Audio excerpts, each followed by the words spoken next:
833-815-055. Come, let us help you grow your business.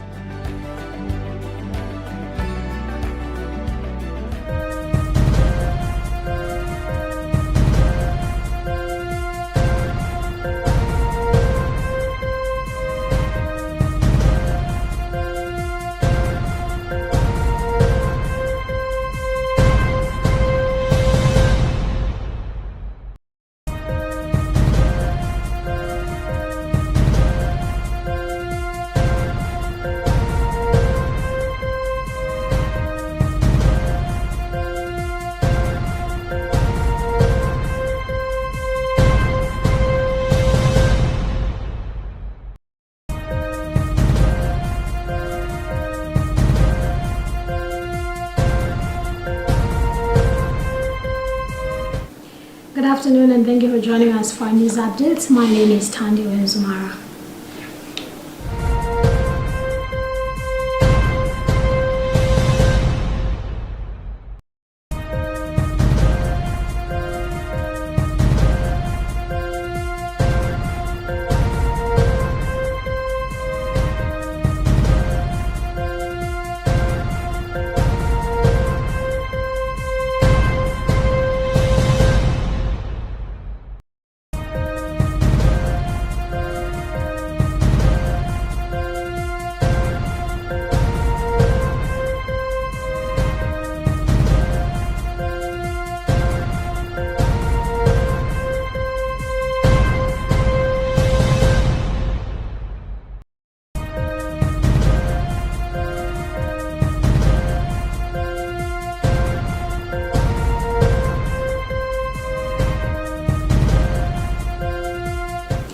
Pope Francis has asked children to pray for their peers who are suffering from war and injustice, encouraging them to continue dreaming for a better future.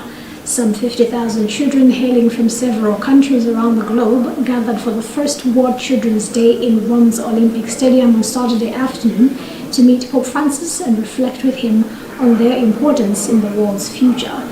With peace the main theme of the event, the Holy Father encouraged the children to move forth with courage and joy, which is the health of the soul, saying that Jesus loves them.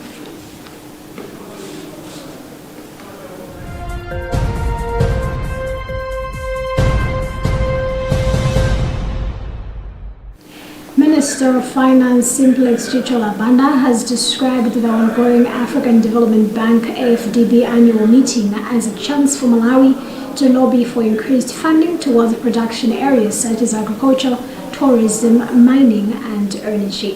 Chichola Banda, who is attending the meeting in Nairobi, Kenya, also says Malawi wants more support towards climate financing, water and sanitation, among others. Recently, the AFDB supported Malawi with $23 million to support the agricultural sector through the budget. Africa is currently off track in achieving the Sustainable Development Goals (SDGs) by 2030, and according to AFDB, for Africa to achieve the goals, it needs about $1.3 trillion a year, equivalent to 42% of the continent's gross domestic product for 2023.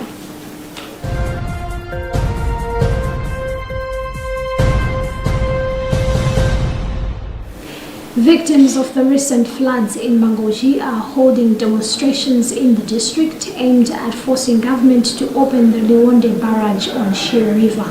The flood victims accuse the National Water Resources Authority of releasing inadequate water at the barrage, a situation they believe is the primary cause of flooding that Mangochi and other surrounding areas have faced recently. The protesters are now demanding that the barrage be fully opened to allow the water to pass and eventually dry up some flooded areas.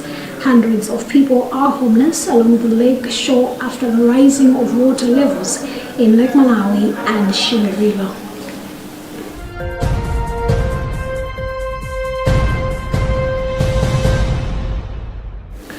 And in other news, South Africans will vote on Wednesday with widespread anger over power cuts, joblessness and corruption threatening to end the dominance of the African National Congress ANC 30 years after Nelson Mandela led it into power.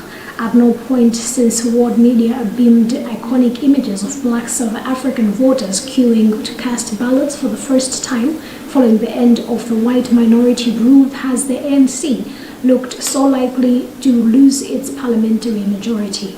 Polls suggest that the ANC's share of the vote could fall as low as 40%, compared with 57.5% in 2019, which would force the party into a wobbly coalition with rivals and potentially expose President Cyril Ramaphosa to a leadership challenge. Yet, a survey released earlier this week by Afrobarometer suggested a third of voters were undecided, making this poll the most unpredictable in South Africa's democratic history.